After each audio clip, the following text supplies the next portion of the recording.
If you're a horror story buff, or even if you're not, you've probably heard of the Amityville horror.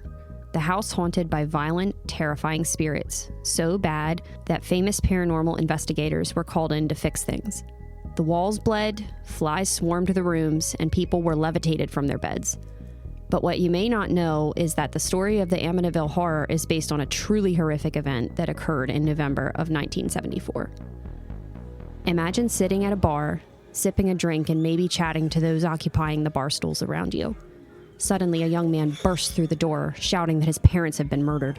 He and several of the bar patrons run back out, seeming as though they're going for help. The next day, you read a horrific headline in the newspaper. The DeFeos, a well-known family of 7, have been brutally murdered in their home, with the only survivor being the eldest son, Ronald DeFeo Jr. It's a story straight out of a nightmare. How could nearly an entire family be murdered without it being realized by any neighbors? How could no one have heard anything? As awful as it is, this was a nightmare that came true for the small town of Amityville on Long Island, New York. This awful crime rocked the community to its core, leaving people asking to this day, what or who is the true Amityville horror? I'm Christiana. And I'm Bree. Settle in and get ready to travel back to Amityville, 1974. Because you're about to hear something strange.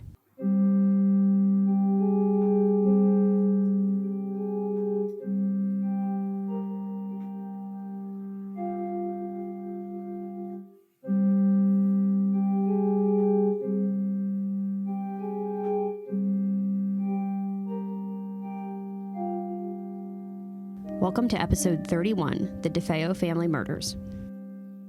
So I want to give some trigger warnings right at the top of this before we even get going anywhere. This case discusses the brutal murder of 6 people, including children, by use of a rifle. If this isn't for you, please protect your mental health and do not listen to this episode. So what do you know about the DeFeo family murders? So I know more about the subsequent hauntings than I do about the murders. I know that there was some weirdness around it, though. There was weirdness about the fact that none of the neighbors heard it, and the houses weren't that far away, I don't think. Right.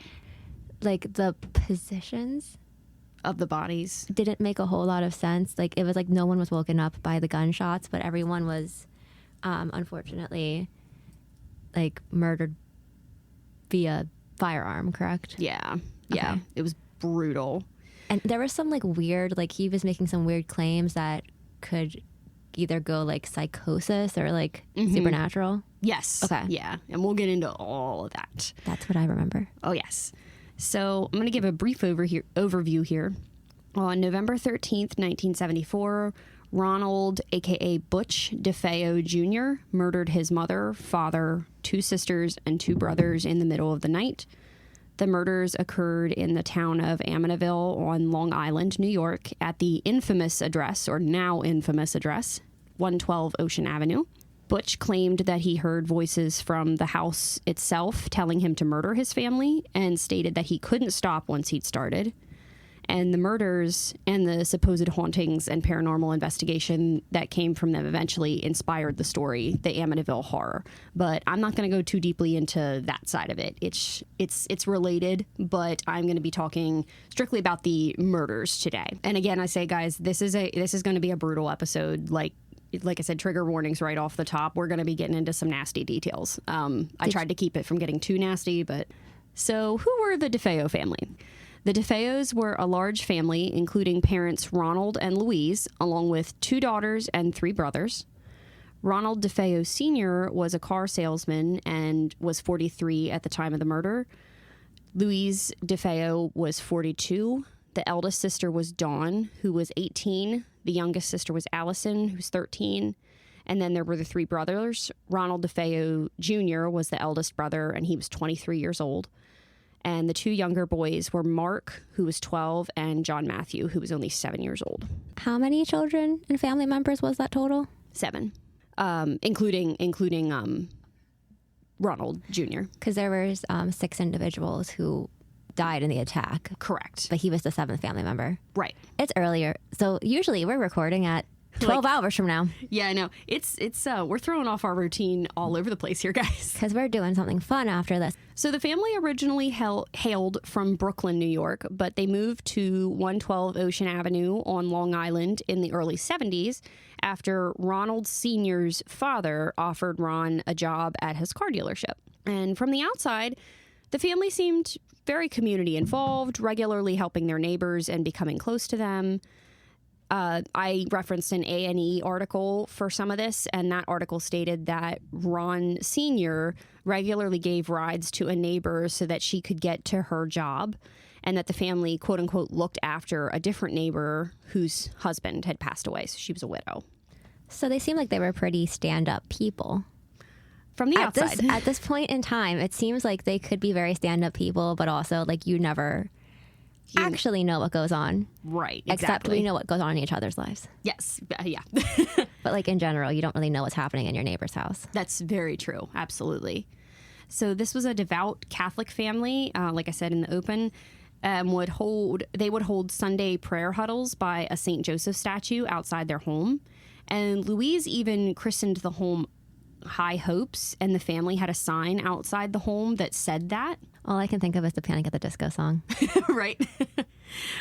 You can actually see a photo of this. There's another article I referenced was from Medium. And if you want to take a look at that, you can see a really good picture of the sign right at the top of that article. It's very haunting. Was this area of Long Island? Mm-hmm. Was this area like a very Catholic area? Like, was it pretty normal that they were having these like religious gatherings, or was that kind of odd for that area? I didn't see anything specifying what a lot of people practiced in that area, but I mean, there was nothing in any of the research I did that said like the neighbors were like, oh, that was really like, ruffling feathers or anything. So I think it was pretty. Even if there weren't like a lot of Catholic families in that or people in that region, it was pretty accepted that they were practicing. I'm just curious. Yeah. Well, I mean, it has everything is a clue. So. Oh, no. Internally, the family may have been a bit different from their outside image. Again, per the Medium article I referenced, the family was, quote unquote, loud and quarrelsome. Okay, but like there's like 7 people. I know, that's the thing. It's like that's a lot of people in one house. And they're like a Catholic family. When what years are we talking? Early 1970s. So okay. The murders themselves occurred in 1974. Okay. Because and then the hauntings were like within a year. Like they were a couple of months after that. Right. Yeah. But I mean, 7 people. Like I don't imagine. That's not going to be peace and harmony at all times. No, even if that's it. I'm sorry. Go ahead. I was like, even if it's 7 family members that get along, which you rarely ever find. Yeah. Like that's still like you're still going to have a lot of ruckus. Oh, yeah. And it's a big age range between all the kids, too. Mm-hmm. Like, that's a huge gap between a lot, like, those. I mean, not, like, huge, like, they weren't, like, 20 years apart, but, they kind of were, because Ron Jr. was 23, and then the youngest was 7. So that's, like, you got... I don't do math. Yeah. It's a pretty good age gap. I also referenced in a few places that Ronald Sr. was abusive towards his wife and children. And really quick, when I'm discussing this case, I started going by Ron Sr. or Ronald Sr. and Ron Jr. just to specify the two of them because it can get confusing. Big trigger warning here for potential domestic violence. Allegedly, Ron Sr. once punched his wife in the face at the top of a flight of stairs.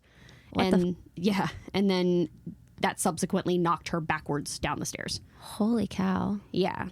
I only saw that referenced once, to be fair, but I thought it was still worth. But, like, I mean, people barely talk about domestic abuse, domestic violence nowadays. It was even more hush-hush. And, like, in a very well-presenting family in any religion, but, like, a really well... I'm not saying anything against Catholics. Like, no. My dad's side of the family is Catholic. Very, very, well, they were very, very Catholic when my grandmother was alive. That was hidden like crazy because that makes you look bad. Yes, absolutely. And also, like, those kinds of punishments, quote unquote, I'm not we're not justifying it. We're not saying it wasn't uncommon for kids to get the belt. I was literally just thinking that. Like that was normal. That's not okay. No. I think people either didn't talk about it because it was very, very stigmatized, or they just didn't question it because, well, this is this good person, so obviously, which is terrifying. Right.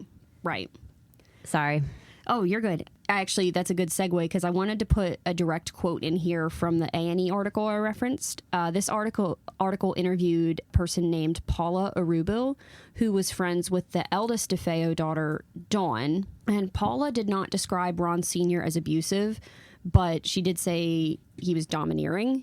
And then her quote is, "We grew up at a time when the nuns in Catholic schools could hit you," Arubo says. The father was probably very tough on DeFeo as the oldest son. The father was a big guy and Ronald Jr. was not. Like corporal punishment? Yes. That's corporeal? Whatever it's called. Something like that. Was like used. Yeah. And it was normalized at that time. Again, we're not excusing it. We're not saying that's good. But it's like, it doesn't surprise me that people were like, oh yeah, he probably like punished him, right, or punished the kids, and didn't really bat an eye at it because it was not okay, but it was normalized. Right. Anyways, sorry. No, this is like a big.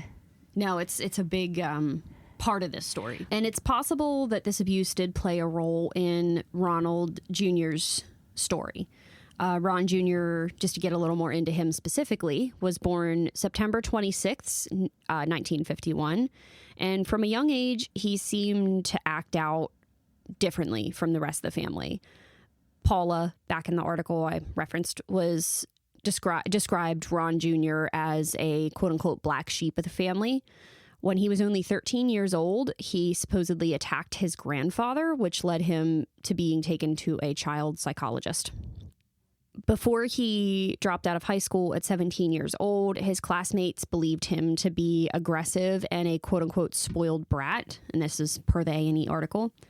And things did not get better once he left school. When men experienced trauma, so like we can pretty safely assume he was probably very strongly disciplined. Sure. To make quote, that sound unquote, to make that sound less horrible. Generally, when like men, especially in that time, experienced any kind of trauma, they were allowed to get angry. That's the only emotion they were allowed to show. Right. And even in this day and age, it's almost... That's true, I feel like there's steps in some places being taken to stop that, but it's very much It is very much, it's like that's what's socially acceptable, which is not super healthy. Yeah, not great. Anger is healthy. Anger is part of being human. Mm-hmm. It's going to be interesting to see how this plays out. Yep. Right. Keep telling us. So he was a partier who would often bring the people that he was partying with back to his parents' house when the bars would close down for the night. He would lose his temper very easily, which led to physical fights. And he was also a heavy drug user, including heroin, speed, and LSD. Reportedly, he would steal money from his father in order to afford his various substance habits. This sounds like it's like a recipe. I mean, we know what happens, obviously. It's not a surprise.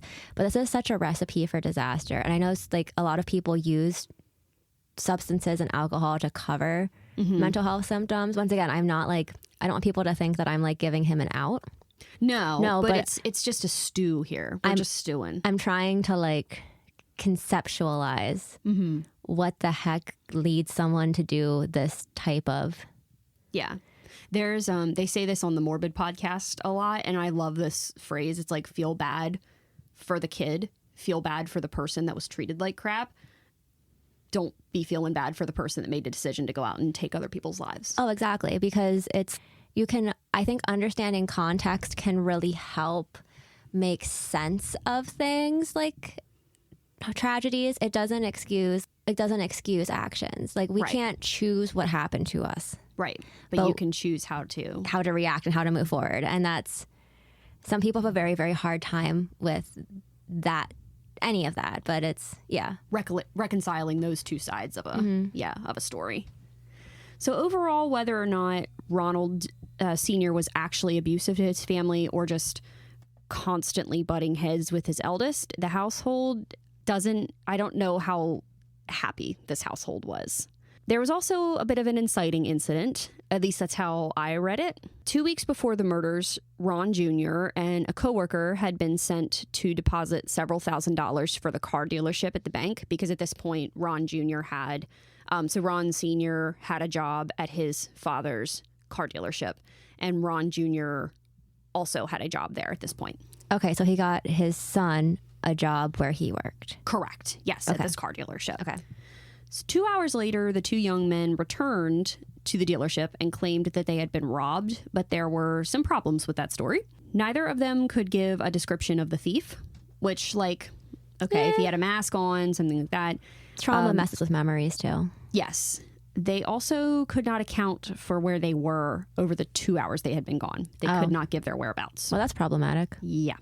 Furthermore, Ron Jr. started getting really, really uncooperative and feisty, shall we say, with the police that came to the scene. And naturally, Ron Sr. suspected that his son and the other young man had stolen all of this money. And when he confronted his son, this is bad, guys. When he confronted his son, Ron Jr. supposedly yelled at him, per the Medium article, "You fat prick, I'll kill you," and then took off in his car. Well, that's, yeah. Not great. No, not great at all. It was early in the evening of November 13th, 1974, when Ronald Jr. entered a bar close to his home, Henry's Bar, and shouted that his mother and father were both dead. Okay, so, sorry, I don't mean to keep interrupting you. You're fine. But can you just imagine, not that I like hanging out in bars. No, I'm nothing against bars. They're just, it's too people-y. Yeah, feels. There's too people-y. I imagine this person, like Ronald Jr., probably just comes in and says outlandish things. Mm-hmm. Because it sounds like he struggles with alcohol and substance, so he's probably not in his right mind. Mm-hmm. But like, they're probably like, yeah, okay. Well, they're dead. Yeah, sure thing. Just sit down, have take a drink, load off. have a drink, Ron. Sure they are. Yeah. Well, this actually did cause some alarm to the people at the bar, which is good. Ron Jr. and 5 other men rushed back to the family home with him to see what exactly had happened. Strangely, though, when the 6 men reached the DeFeo house, Ron opted to stay in the car while letting the other 5 go up and investigate the house. Oh, my goodness. So they, like, I'm not really reading your script, by the way. I'm just kind of along for the ride. You're fine. Like, oh, my goodness. And he probably didn't mention the rest of the family was murdered? No, he literally just said, hey, he came in. Oh, just dead. Not even, like they're expecting to see them, like, maybe passed out from, like, carbon monoxide poisoning. Mm-hmm. Nope. Holy Stromboli. Yeah, he came in and was just like, my mom and dad are dead. He didn't say anything about his other siblings. Well, and like, it wasn't like, hey, they were murdered. If someone, if you ran to my house and was like, oh my God, so-and-so was dead, I'd be like, okay, I'm thinking cardiac arrest. I'm thinking like... You're thinking like, maybe did you check for a pulse? Did you actually like... As opposed, oh my God, these people were like gunned down. Right. Also would be thinking like, did you call the police? Yeah, I mean, I said that in my head, but not out loud. Yeah. Like, my first thing would be, okay, like, when are the police going to be here? Right. Oh, you didn't call them? I'm like, definitely not going back there now because you're going to kill me too. Right. Like, why did you come to a bar instead and to shout that your parents are dead instead of just immediately calling the police? I'm not laughing. Which, I mean, I guess... I'm sorry, go ahead. I'm not laughing because it's funny. I'm laughing because it's like a WTF moment. Like, if someone... Like, and I get in a panic, you don't always think things like that. Sure. But, like, if someone's like, I didn't call the police, I'd be like... Huh? Why are we not calling the police? Like, yeah. And I guess what I was gonna say is like if he ran into that bar in hysterics and was like, oh my God, my parents are dead, like I could even almost play that off in a way of like, okay, like he did literally just found his parents dead. He is not in a state to be able to make rational decisions of, okay, I need to sit down, I need to call the police, I need to do this, I need to do that. He's just like looking for help. Have you ever been, not in this situation, but have you ever been in a, because I know bystander effect is a huge thing, which I think it's really awesome that the people in the bar didn't fall to that. They didn't just be like, oh man, that's wild. For like a year, I kept driving upon accidents minutes after they happened. Yes. Have you been in those situations? I've been in like 4 or 5 of them. So there was actually an accident. Thankfully, everyone was okay, but right outside of my workplace. And I kind of fell into that, not like, I guess it'd be considered bystander effect, but it was more like everything that I have learned that you're supposed to do just went right out of my head. So my coworker was like, we need to call the police. I was like, you're right. We need to call the police. So then we went out to the car, and I was like, because I've been trained in like first aid and CPR and whatnot by the Red Cross. I need to actually update that, but that's besides the point. So I was trying to like run through. It's like, okay, you just came upon a car accident. What do you do? Okay, you don't want the person to move because they could have a neck injury. And but that was like where I got stuck.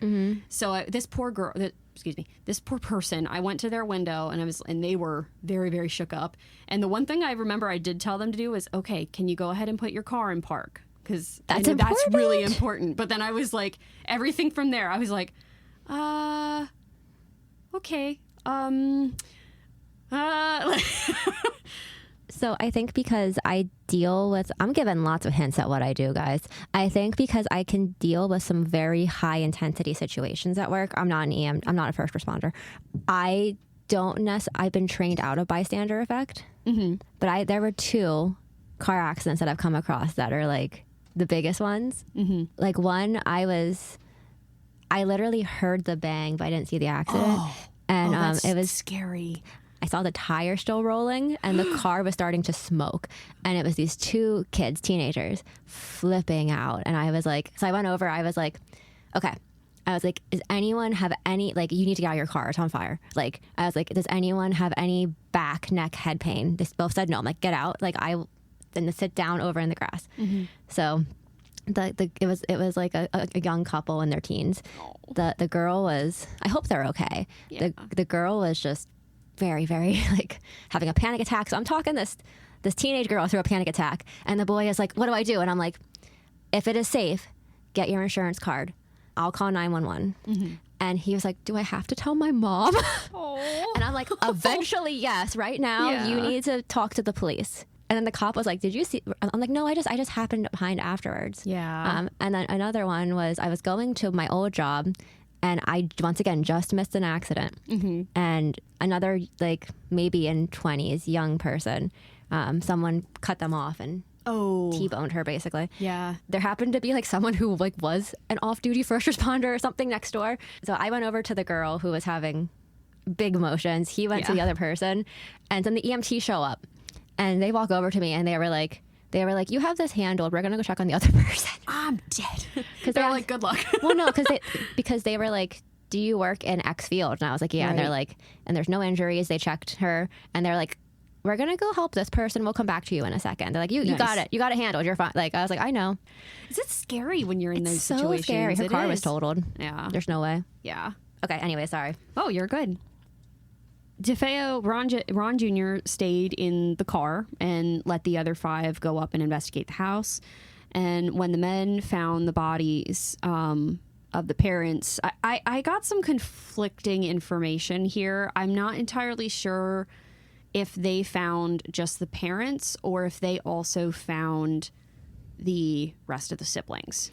I got some conflicting information because I was using old newspaper articles that were digitized from the New York Times, and some of them, I think some said that like the police found the rest of the bodies, but some said these men found it. So I'm not entirely sure who all was found, but either way, they did see death in this house and the police were called. They then took Ron Jr. to the station to give his version of events. And another trigger warning here, guys. I am going to talk about the victims here. I'm going to try not to get too graphic about it, but it's kind of part of this case. So the victims were found face down in their beds. They had all died by gunshot wounds. Later ballistics would show the gun in question was a .35 caliber rifle. Ron Sr. and Louise appeared to have both been shot in the back of the head twice. And the 4 children were shot in the backs, in their actual backs. All of the bodies also showed powder marks, meaning the gun had been placed very, very close to them. And according to the police, there also seemed to be no signs of a struggle or really that any of the family members knew what was happening. So when the murder weapon was found, it did not appear that a silencer had been used on the gun, which just added to this confusion. And neighbors also noted that they didn't hear any gunshot wounds, but they did hear barking from the family dog. Was the dog okay? The dog was okay, yes. I know that's like... No, I know. No, the dog was okay. And I didn't find this personally in my research. Here we go again. I'm talking about Morbid. The Morbid podcast covered this case, and somewhere, I'm going to quote them in their actual episode, they must have found in their research that the dog was actually tied outside. Again, I didn't find that in my personal research, so go listen to their episode. Did the family have a toxicology report on them? Is that how you say that? Yes. We talk about that in a little bit. Sorry. No, you're okay. But this dog barking, even though he was barking a lot, didn't actually throw up any red flags for the neighbors, because they stated it was pretty normal for them to hear the dog barking at night. So I guess they just didn't really pay much mind to it. At the station, Ron Jr. gave the following story. He hadn't been into work on the previous day, which was Tuesday. Wednesday in the morning, I guess he wasn't feeling well. Wednesday morning, he was feeling better, so he decided to go into the dealership. His father didn't show up, and he was not there already, and he did not show up that day. And apparently, again, no one was overly concerned about Ron Sr. not coming into work, because he frequently went out of town for business, according to his coworkers, without letting anyone know. So this was just like a perfect, horrific storm. What a man, that's so set up for, right? It's like, yeah, he's not here, but he just goes places and doesn't tell us. Yeah, seriously. Back to Ron Jr. After being at the dealership for the morning, he decided to leave around lunchtime because there, quote unquote, wasn't much work for him there. He went home, but he realized he forgot his key, so he couldn't get into the house, and he decided to go to the bar instead. When he got home again in the evening, he finally found that his parents had been murdered, which was when he went to the bar to get help. And just to add more to this insane story, Ron Jr. claimed he believed this mass murder was a mob hit. Is there any reason why it would be a mob hit? Well...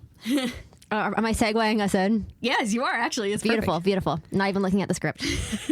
The DeFeos were distantly tied to the mob by relation. Ron Sr.'s uncle, Peter DeFeo, was a capo regime in the Genovese crime family. I don't know if it's Genovese or Genovese. I'm sorry, I'm not sure if it's a hard G or not. A capo regime, according to Wiki, is something like a lieutenant in a mob family. They're high up, but they're not like the head honcho, I guess? ? In his story, Ron Jr. stated that he believed Louis Fellini, sorry, I had to remember how to pronounce that name, Louis Fellini, a mob hitman, had carried out the attacks. And as you might have guessed, this story did not hold up under questioning. First of all, the victims were estimated to have been deceased for around 15 hours by the time they were found. So that would have put the attacks at being around 3 a.m. Wouldn't it also be a really bad idea to accuse the mob of murdering someone they didn't murder? That's a great way to get murdered yourself, right? Yes. Okay. Yeah. Just putting that out there. That's not very... Yeah, maybe just don't involve the mob ever. So being at 3 a.m., that would have put Ron Jr. home at the time of the murders. Despite at least 8 gunshots going off, Ron Jr. claimed that he did not hear or see anything during that time, even though he was in the house. And again, there was no evidence of a silencer or anything being used on this rifle. Just to seal the deal here, police also found the empty box of a 35 caliber Marlin rifle in Ronald Jr.'s room. So the police kept pushing, and then the story changed. Now Ron Jr. said that he had actually witnessed Fellini do the murders. Fellini and an accomplice supposedly came to the house and held Ron Jr. at gunpoint, taking him room to room and forcing him to watch as they brutally murdered his family members. Problem with this was, Fellini had an alibi and was not even in the state at the time of these murders. So the police did do their due diligence, and they figured that out. When faced with his story continuously falling apart, the next day, Ronald DeFeo Jr. finally confessed to the murder of his entire family.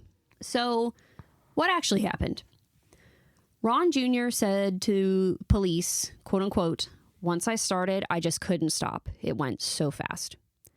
He also made the now infamous claim that he was hearing voices from the house and they told him to kill his family. From the house, like not in his head. Like the house was telling him. Yes. He was on LSD, right?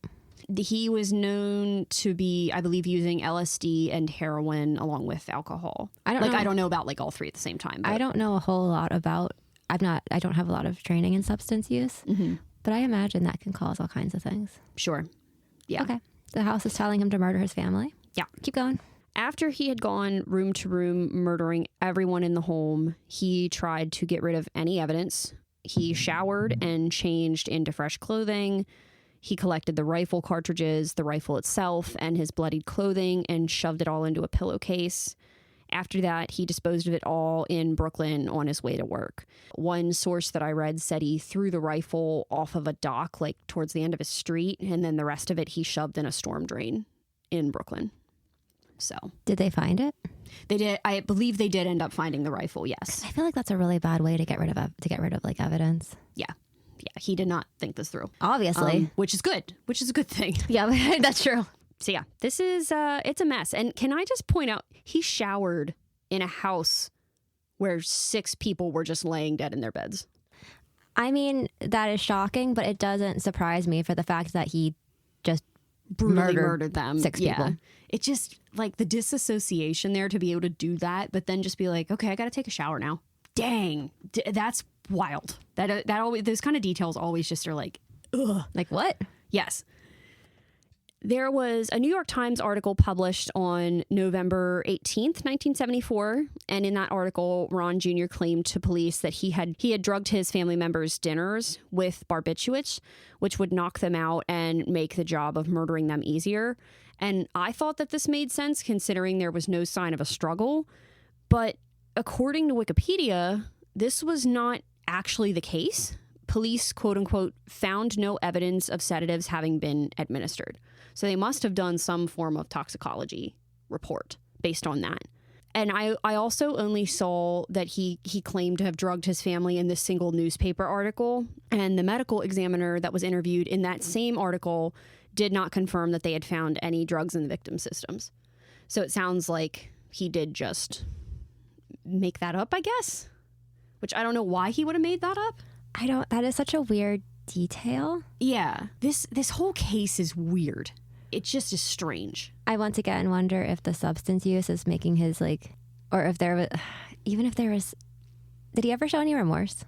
No. Okay. Because if there was guilt, it'll be like, okay, I at least tried to make it. Like less pain. And spoiler alert, we'll talk about the trial here. He does plead insanity. So I don't know if that could be he's trying to, like, I don't know how that would help an insanity defense, though.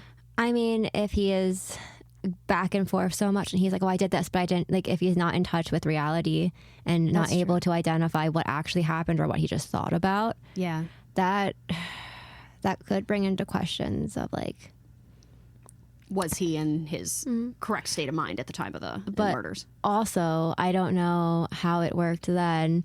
Substance use would be like, you could have psychosis induced symptoms from substance use. So I don't know if that would be like a rollout. I don't know how things worked in the 60s and 70s, and I don't know how that would work in court anyways today. Yeah, because to me, the way I would see that, and again, I'm not saying this is 100% legal fact, but I would look at it as that, like, you can still get arrested for driving drunk, because it's like, yes, and like killing someone in a car accident because you were drunk, and being drunk is not an excuse to not send you to jail or prison or. Well, you can. It's not even just drunk. Like, if you are overtaking certain prescription meds, or if you're taking a prescription med that you're not supposed to take while you're driving, you can still get arrested for that. I know, I hear you. Like, yes, if you're driving drunk, you made the choice to get drunk, right? Mental health is a little bit different. You're still responsible for your actions. But there are certain mental health disorders that can literally put you out of a... Like, you literally did the thing, but did you do it consciously and knowingly? Right. Would be the question here. And I think that can be kind of hard. I mean, that's up for whoever in the court, the mental health court, figures that out. This is actually also a, I was going to say this a little bit later in the episode, but I'll throw it in here now because it's a good segue. I did some research into the insanity defense just to try and explain that a little bit. And I'll go into that once we reach the trial section here, which is coming up. It's fascinating how they try and how the insanity defense came to be and what the criteria is. So if anyone is interested in a snapshot about cool. the insanity defense. I know it doesn't go through very often. Right. So we reached Ron Jr.'s trial for murder in 1975. The trial began on October 14th. He was defended by defense lawyer William Weber, while the prosecution was the assistant DA of Suffolk County, Gerard Sullivan. Keep those names in your head for Oh, yes. in the future. Yes. I'm like, hey, I know that one. Segue. Not really segue. Foreshadowing. It's like, hey, I know that name. Yes. Throughout the trial, William Weber tried to plead that Ron Jr. committed the murders due to an act of insanity. It was brought up once more about how Ron Jr. stated in his police interview that he had heard voices telling him to murder his family. On the stand, Ron Jr. gave multiple different accounts of what had actually happened the night of the murders, and the defense also brought in a psychiatrist, Dr. Daniel Schwartz, who stated that Ron Jr. was, quote, neurotic and suffered from dissociative disorder. I also want to this is where my sidebar comes in on the insanity plea. Correct me if I'm wrong, though. Dissociative identity or dissociative disorders are very hard to fake. I would agree, and they're not very well understood. There's a lot of people that feel like, I disagree with this statement before I finish my sentence. Mm-hmm. There's a lot of people in like psychology that that question if like DID is real, and it is. Oh. It is. You don't generally get it without really intense trauma. You can have like dissociative identity disorder, which is different mm-hmm. than a unspecified dissociative disorder, which is different than like when people have like dissociative fugues. Okay. Everyone dissociates. It's just a different level. Sometimes it separates to the point where it's almost different personalities, aspects of the person that comes out. Mm-hmm. And sometimes those different, that we call them parts. Sometimes those parts don't communicate with each other. So like you can, if someone truly has a system of parts, mm-hmm. a DID, that are very separate from each other because they don't feel like it's safe to share the information with the person and the other parts. Right. Like you can have things happen and have no freaking clue because the one part didn't tell the other part about it. Right. Or certain parts might know things and certain parts might not. Right. But there's different levels. Everyone dissociates. It's just... there's different levels of it, and mm-hmm. I'm not sure what they were pushing for here, if they were trying to say he had dissociative identity disorder or whatever their term for it back then was. Multiple personality disorder. Have been then. Well, and that's what I was saying, like there's a lot of variation. Most people who actually have a dissociative disorder wouldn't fake it because mm-hmm. a lot of times it's very scary and there's this weird stigma around it. Yeah. And people confuse it with schizophrenia, and they're two very different things. Okay. It depends. Like you can teach that the parts can learn to trust each other and talk to each other. So there can be cohesion. Okay. But that's someone who's done a lot of work on themselves mm-hmm. to get that trust because it's formed through trauma. So trust and safety isn't always there. Sure. That's interesting. I'm going to shout one out just because we kind of got into this discussion. I've talked about him before. Anthony Padilla on YouTube does an interview. He has an episode where he does an interview with people that have dissociative identity disorder. It is so fascinating. The interview is wonderful. The people that came on there they live with this disorder. Is that appropriate to call that? Yeah, I mean, it's a mental health diagnosis. They live with this mental health diagnosis and give very, very interesting insight onto it. And Anthony Padilla throughout it is, I believe, to be very, very respectful of these people. And go check it out. Go check him out. It's Anthony Padilla does an interview with, or I spent a day with dissociative identity disorder or people with dissociative identity disorder. But yeah, anyway, sorry. And like, I want to point out that when people have developed this, it's protective. It is the brain trying to protect itself. The brain does all kinds of really interesting and cool and scary things when trauma happens to try and keep the person safe. Right. So I want to do, moving on from that, there's not a really good segue there. Thank you for your insight on that. It's really, I do genuinely find that like really, really interesting. I want to do a quick sidebar here about the insanity plea itself. And I found this definition on the Hester Law Group website. Quote, the insanity defense is a criminal defense strategy where the defendant may plead innocent by reason of insanity. There are specific legal rules about what quantifies as insanity under the law. So first, when a defendant is pleading insanity, they are admitting that they were in fact present and involved in the crime committed. But they are also stating they weren't of, quote, sound mind. Otherwise, they were unaware, in other words, they were unaware of what they were doing or unaware that it was wrong. So that being said, they're stating they are not responsible for their actions. So they're saying the person recognizes they were physically there and doing the crime, but they don't have the insight to recognize that they were doing it. Like they don't. Right. It wasn't within their control. Correct. At the moment. Okay.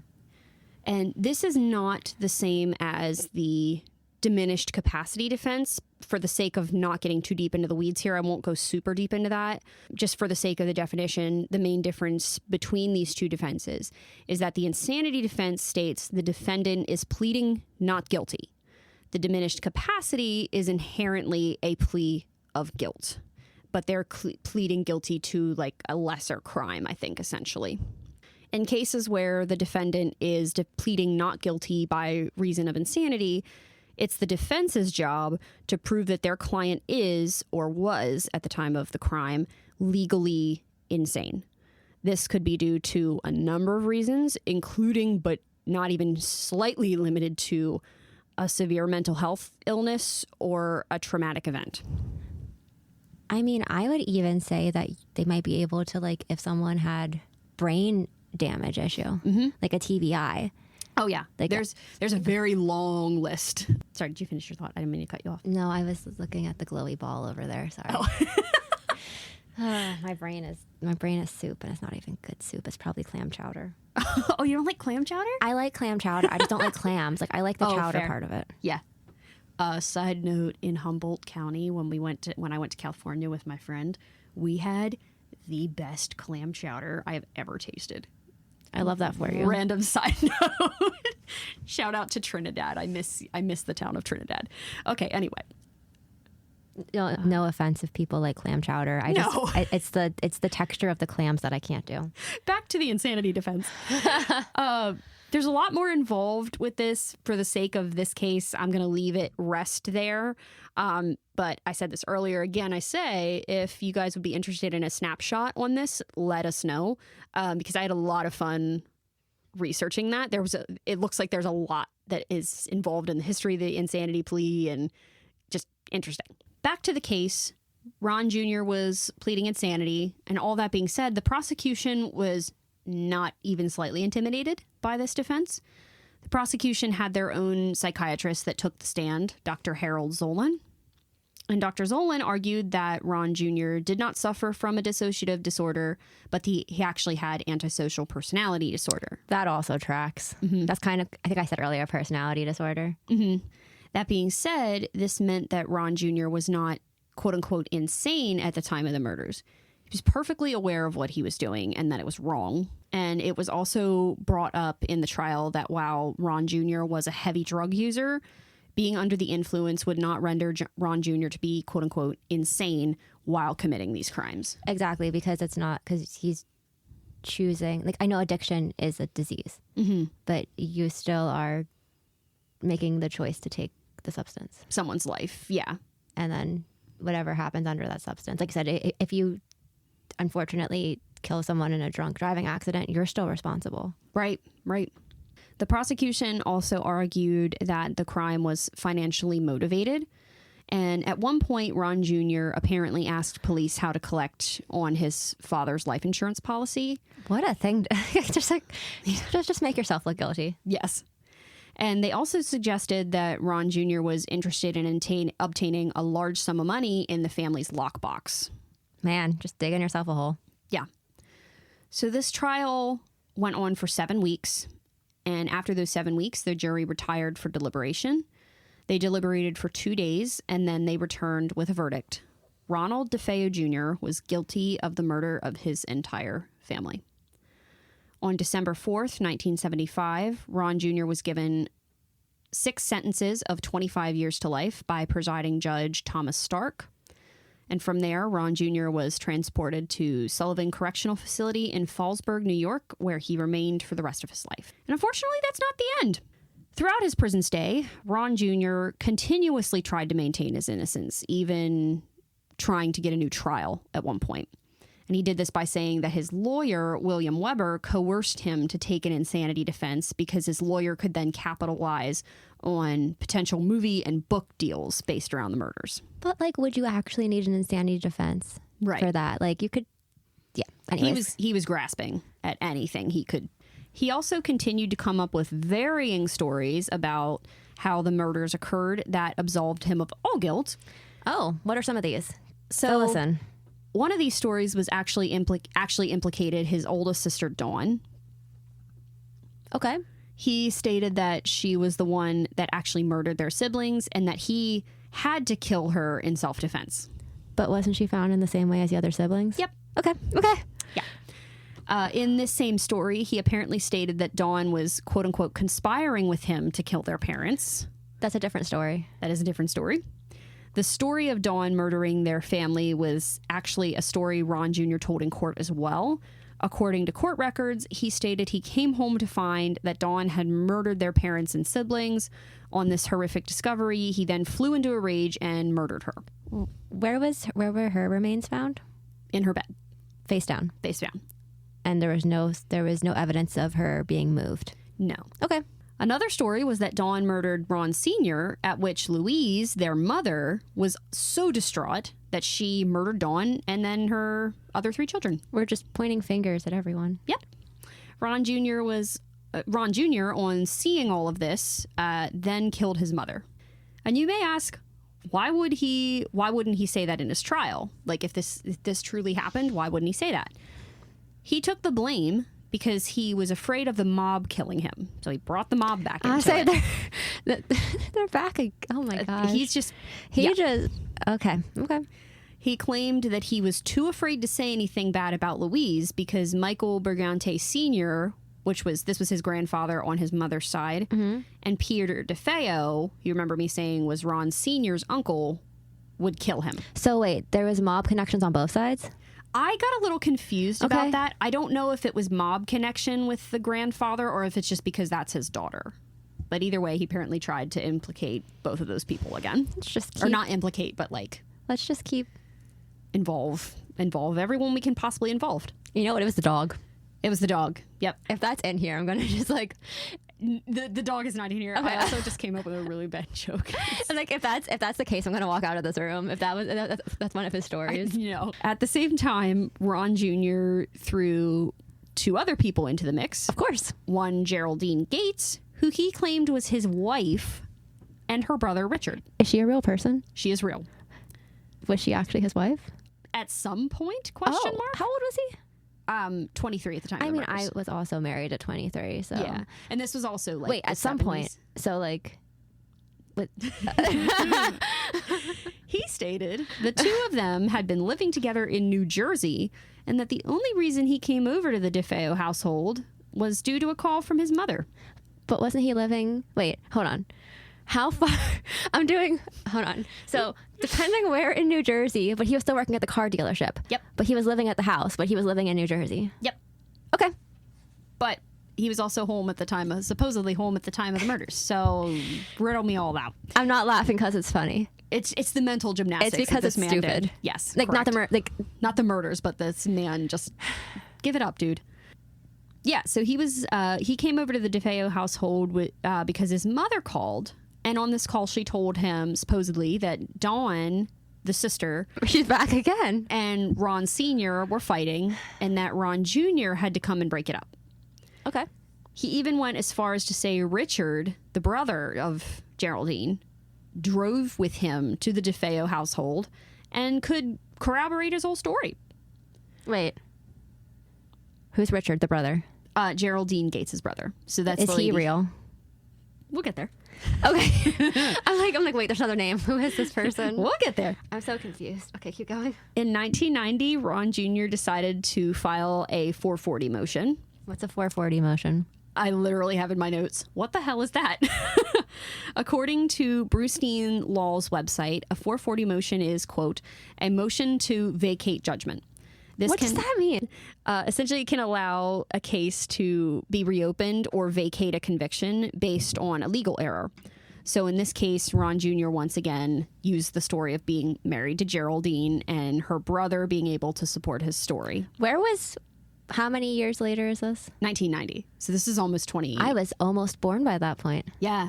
No, it's crazy that this went on. Like, where were these mystery people in that time? Well, this time the story changed to Ron Jr. seeing Dawn with an unknown assailant at the scene of the murders. Bree literally just had to turn off her mic. That might be one that goes on Instagram. Yeah. So Ron Jr. claimed that this unknown person took off before he could get a good look at them, but that they killed Ron Sr. and Louise while Dawn killed her and Ron Jr.'s siblings. He can't let his sister rest. He won't. I know. Did him and this specific sibling have some kind of like issue with each other? I don't know. And how disgusting is it that he did this to his sister? That he murdered. She can't stand up for herself. It's like, well, at this point, because she's dead. This is going to be really brass, but yeah, she's dead. So like, what's she going to do in retaliation? Right. Oh, she could haunt him. That's true. I hope she did. Or, oh no, I don't want her to be in hell. Just kidding. No, never mind. I hope his whole family haunted his ass for the rest of his life. You know what? I hope but then they wouldn't be at peace. That's true. That is true. I want them to be at peace. I hope they outsourced. They sent one of us. They outsourced and they got something else to haunt him for the rest of his life. Yes. So he admitted that he had killed Dawn in this story, but it was an accident. They were struggling over the rifle and he accidentally shot her in the back when there was no signs of a struggle. I'm sure you'll be surprised to hear this 440 motion fell apart. When the court looked into this further, they found a written affidavit from Geraldine's brother, Richard. He is real. Well, they couldn't actually find him to testify in person. Oh. They also found evidence that at the time of the murders, Geraldine was in fact married. Problem was she was married not to Ron Jr., but to someone else, and they were living in upstate New York. So wait, those two were never married? At this point. They were married? Oh, okay. Yeah. In 1992, Geraldine gave a statement under oath admitting that Richard was in fact not real and that she only married Ron Jr. in 1989, the year before the 440 motion was filed. So this is okay, so she wasn't in the picture. No. I guess they maybe knew each other. She was not married to him at the time of the murders. She was living in a different area of New York. She was not living in New Jersey. And then I guess the two of them got married a year before trying to file this 440 motion. He was in jail. Yes. I'm not making a judgment. I'm just making a statement. Yeah. He also killed 6 people. She decided she was but you know what? That is a thing. It is. It is. Okay, we're going to keep going. We're going to keep going. We're not going to. Pretty sure people tried to marry Ted. No, maybe not Ted Bundy. I can't remember if people tried to marry Ted Bundy in jail. I know people tried to marry Charles Manson in jail. I just don't I'm not judging anyone. Everyone has their thing. But that's wild. I would like to understand. Yes. I just want to talk. I would just, yeah. Yeah. Yeah. Well, thankfully, once again, our friend Judge Thomas Stark came through. Essentially, long story short, he called a bunch of bullshit on the 440 motion and denied it. And after many years of fighting this conviction from prison, Ronald DeFeo Jr. finally died on March 12th, 2010 at 69 years old. I like how you said finally. Like, you spent all those years, like, you clearly didn't show any remorse for this. You had so many different stories. Like, What'd he die of? it is unknown. Oh, you know what? Maybe he did get like unalived by ghosts. Yeah. Like it wasn't like he took his own life or anything. It's not been announced. So 2010. It was 2010 when he died. Yes. Huh. But yeah, apparently his cause of death has never been released to the public. That's weird. So we don't know. Huh. But that's weird. Crazy. Or someone else took his life. I had that thought too. I'm like, because I think that happened to Dahmer in prison. Someone beat him to death. Don't quote me on that. I could be wrong, but I'm pretty sure someone like literally used gym equipment to kill him in prison. Holy, I'm not laughing because it's funny. No, but it's like, ooh, buddy. So that is the awful, insane story of the DeFeo murders of 1974. Wow. How we doing? The mood before we started recording was a little rough. Yeah. Because of things. And just like, man, It's a twisted tale. It's very strange. Yeah. And there was a quote I read. This just really pisses me off, to be honest. Because there was a quote I read from him. I forget what article it was in. I think I saw it a couple different places where he was like, yeah, well, I guess the real Amityville horror is me. I mean, like, dude, are you kidding me? Okay, like I think we have more than just antisocial. That sounds very narcissistic too. Yeah. Like, I just think, and if that is the case, that he was truly abused, I don't mean to be like, oh, if that was the case, but like, if that did happen, I am sorry that happened to you. That's terrible, because no one deserves that, especially out of a parent. No one deserves that from anyone. You can't just murder 6 people. And a 7-year-old, can we just remind ourselves, sorry guys, there was a 7-year-old. And then you're blaming one of your siblings for the murder. Right. And then your mother. Mom, like, and dude, some man he made up named Richard. Some dude named Richard, yeah. Like, and I'm sorry, Geraldine, come on, girl, don't. I don't know if she ever went to prison for that or not, or got in trouble for that, because she literally made up a person. I guess my question there was like, did he see an opportunity to take advantage of someone who was like vulnerable, or was she like in on that 440? So the way I read it was that she was in on it, because they got married. This is how I read it. If I'm incorrect, I apologize. They got married to be able to put this 440 thing together with like the Richard of it all. And oh my gosh. Yeah. I want to say I read somewhere that they did know each other and were friends. And I guess, and there were, to be fair, there were people, I believe I read in the one of the New York Times articles that I referenced. If you want to check those articles out, I of course linked everything, but they're really cool because they're digitized articles on the New York Times website that you can go back and read. So they're the original articles. And I believe I read in one of those that there were people that were like, no, it couldn't have been him. Like, there's no way he could have done that. It's wild. Which is crazy.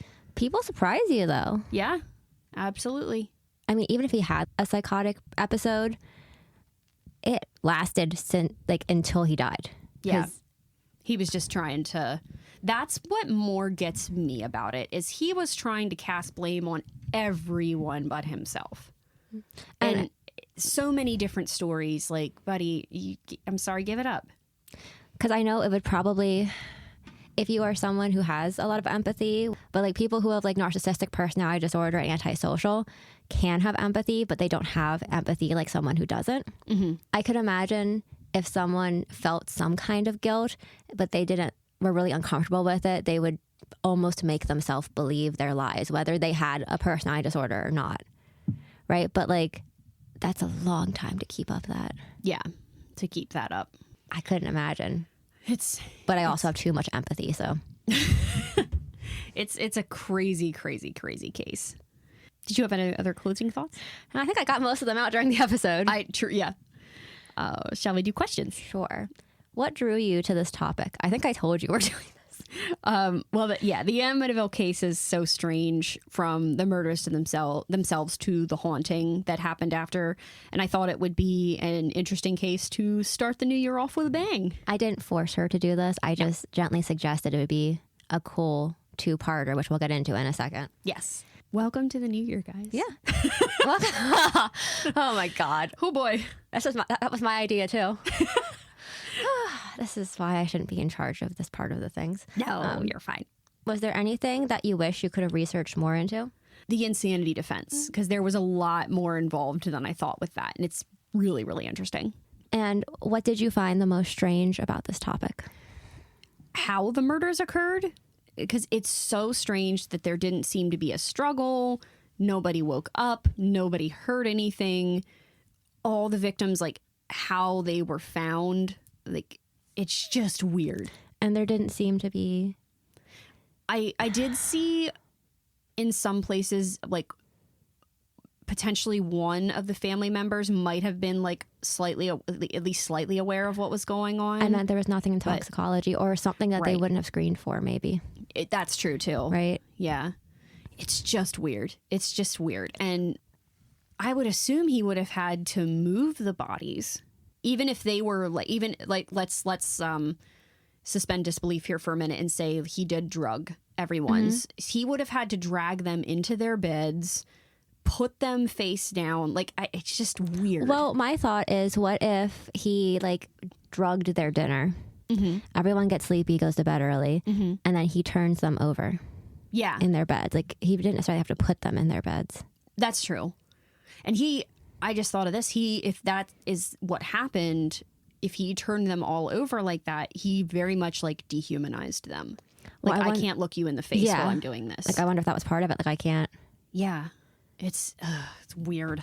It's weird. Was there any fingerprinting done? I didn't read about that. I'm not sure. Well, if it wore gloves or something, it wouldn't have. Yeah. Anyways, okay. Well, that's our episode about the DeFeo murders, guys. Yes. So stay tuned for the next. So the next thing that's going to happen is alive. Yes. Yes. And then the next main episode will continue into the hauntings, which should, in theory, be a little less heavy. Yeah. We got the hard part over first. Right. Truly. We'd love to hear from you. If you have a suggestion for a strange or mysterious topic, a comment about an episode, or just want to chat, please reach out. You can listen to us on Spotify, Apple Podcasts, Amazon Music, Audible, and YouTube. Comment directly on episodes on Spotify and YouTube, or leave a review of the podcast as a whole on either Spotify or Apple Podcasts. Find us on Instagram at something_strangepod, on Facebook at Something Strange Podcast. Subscribe to our YouTube channel at something_strangepod, and check out our strange content over at TikTok at somethingstrangepod01. You can also send us a Gmail at somethingstrangepod24@gmail.com, and the 24 is numeric. Well, strangers, it's time for us to part ways. Until we meet again, don't do terrible things like this. We'll be back again soon with another Something Strange.